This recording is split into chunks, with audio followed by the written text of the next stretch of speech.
साथियों, आज जब मैं आपके बीच आया हूं, इस लोकतंत्र के मंदिर के पास खड़ा हूं, तब मेरा हृदय पीड़ा से भरा हुआ है, क्रोध से भरा हुआ है।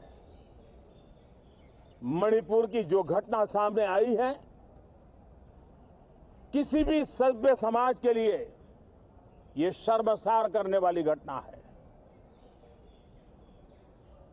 पाप करने वाले, गुनाह करने वाले कितने हैं, कौन है, वो अपनी जगह पे है, लेकिन बेइज्जती पूरे देश की हो रही है। 140 करोड़ देशवासियों को शर्मसार होना पड़ रहा है।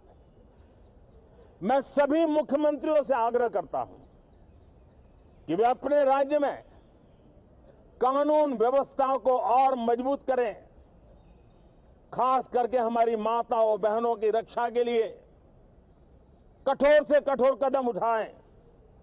घटना चाहे राजस्थान की हो, घटना चाहे छत्तीसगढ़ की हो, घटना चाहे मणिपुर की हो, इस देश में, हिंदुस्तान के किसी भी कोने में, किसी भी की राज्य सरकार में राजनीतिक वाद विवाद से ऊपर उठ करके कानून व्यवस्था का महात्मा, नारी का सम्मान, और मैं देशवासियों को विश्वास दिलाना चाहता हूं, किसी भी गुनहगार को बख्शा नहीं जाएगा।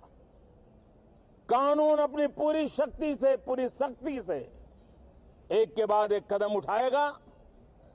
मणिपुर की इन बेटियों के साथ जो हुआ है, इसको कभी माफ नहीं किया जा सकता है। देखिए, मणिपुर की जब भयानक घटना घटी, खुलेआम हमारे देश की बेटी को, मां को जिस तरीके से अत्याचार होते हुए हम लोग देखे हैं, और वो भी वीडियो के दौरान, सामूहिक बलात्कार, पुलिस वालों की तैनाती में,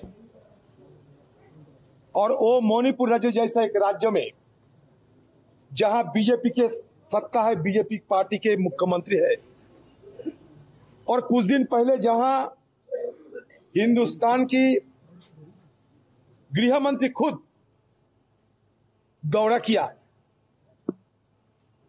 कई दिन हुआ रुके भी हो, लेकिन फिर भी किसी को भनक नहीं लगी।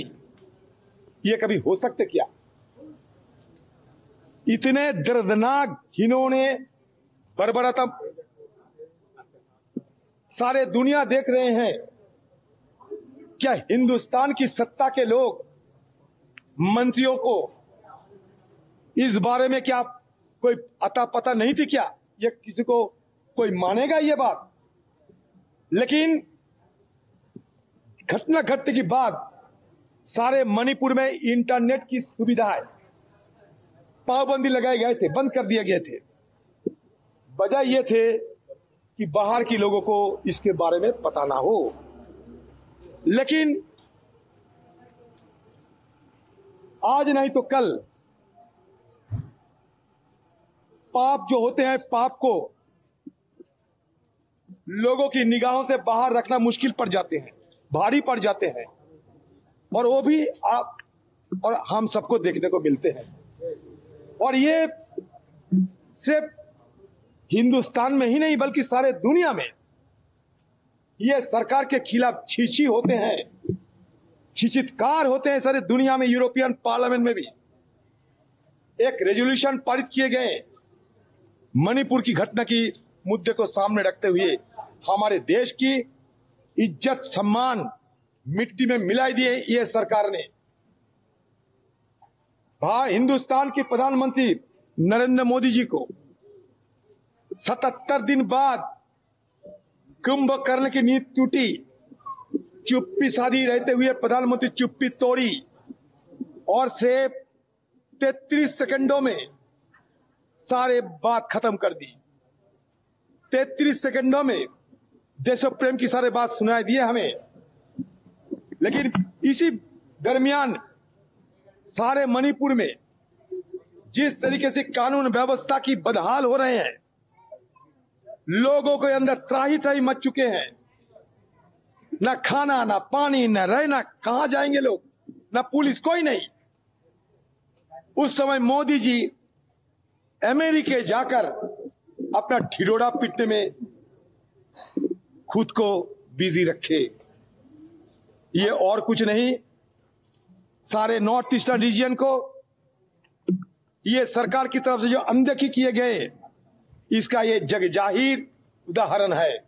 इसके साथ साथ मैं ये भी कहूंगा कि ये सत्तारूढ़ पार्टी, जब हमारे महामहिम राष्ट्रपति एक आदिवासी महिला की तलते पद हासिल की, ये सरकार की और सत्तारूढ़ पार्टी की कहने के मुताबिक देखिए वो हिंदुस्तान की ट्राइबल की क्या हालत है।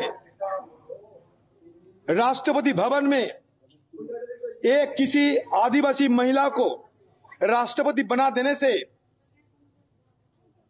अपने हिंदुस्तान की बाकी आदिवासियों की प्रति, पिछड़े वर्ग की प्रति अपना जिम्मेवारी, अपना दायित्व निर्वहन नहीं हो जाते हैं। इसलिए ढिढोरा पीटा जाते हैं कि हम आदिवासी महिला को राष्ट्रपति बनाएं। लेकिन जब नॉर्थ ईस्ट में एक व्यक्ति ये कह रहे हैं कि देश के लिए जान कुर्बानी करने के लिए कारगिल सीमा पे दुश्मन के खिलाफ बहादुरी के साथ लड़ाई किए, श्रीलंका में गए हिंदुस्तान की रक्षा करने के लिए, वो हमारी फौजी, जिस फौजी को लेकर मोदी दिन रात वाह वाह करते हुए, अपने सीना तान करते हुए हिंदुस्तान के लोगों को सलाह देते हैं कि मोदी है इसलिए मुमकिन है, वो कारगिल की फौज अब ये कह रहे हैं देश तो हम बचा पाए लेकिन घर में हमारे पत्नी को नहीं बचा पाए। यही हिंदुस्तान की ताजा हालात उन्होंने बताया। इसमें और हम ज्यादा से ज्यादा शर्मिंदा होने लगे, और ज्यादा शर्मिंदा होने लगे हमें।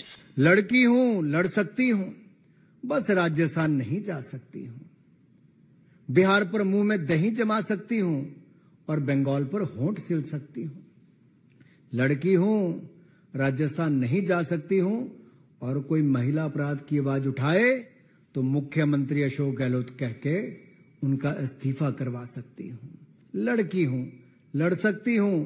शांति धारीवाल ये कहे मर्दों का प्रदेश है तो ठाके माके हंस लेना, बचाने के लिए मैं तुम्हारे लिए लड़ सकती हूं। अरे राजस्थान में आपराधिक घटनाएं महिलाओं पर कौन कौन सी हुई, जरा एक बार सोचिए तो सही। मुख्यमंत्री के घर से 5 किलोमीटर दूरी पर वैशाली नगर में एक बच्चे के सामने उसकी मां की इज्जत लूटी जाती है,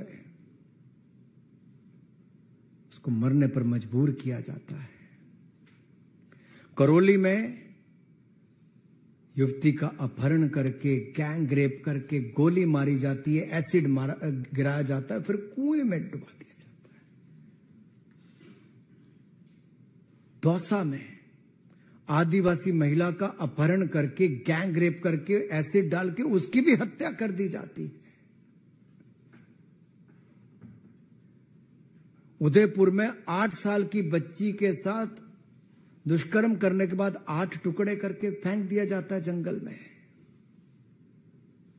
बीकानेर के खाजूवाला में 2 पुलिस वाले शामिल होते हैं बलात्कार में, लेकिन गिरफ्तारी पहले दिन नहीं होती, सीसीटीवी कैमरा में है तब भी उसके बावजूद। जोधपुर में जिसको भाई जैसा माना था, ऐसे 3 लोगों ने, दरिंदे कहूंगा मैं तो, जिन्होंने दुष्कर्म करने का काम किया, और ये मुख्यमंत्री का गृह जिला है। अरे मुख्यमंत्री तो सोए हैं, लेकिन जो लड़की है लड़ सकती हूं वो कहां है? जो बॉर्डर से चले गई करौली के पास से, लेकिन वहां नहीं जाने का दम भर पाई, जहां करौली में दलित युवती के साथ गैंग रेप करके एसिड फेंक के उसको मार दिया जाता है। दलित हो, युवती हो, महिला हो, इनके खिलाफ राजस्थान नंबर 1 अपराध की दृष्टि से, महिला अपराध की दृष्टि से बना है।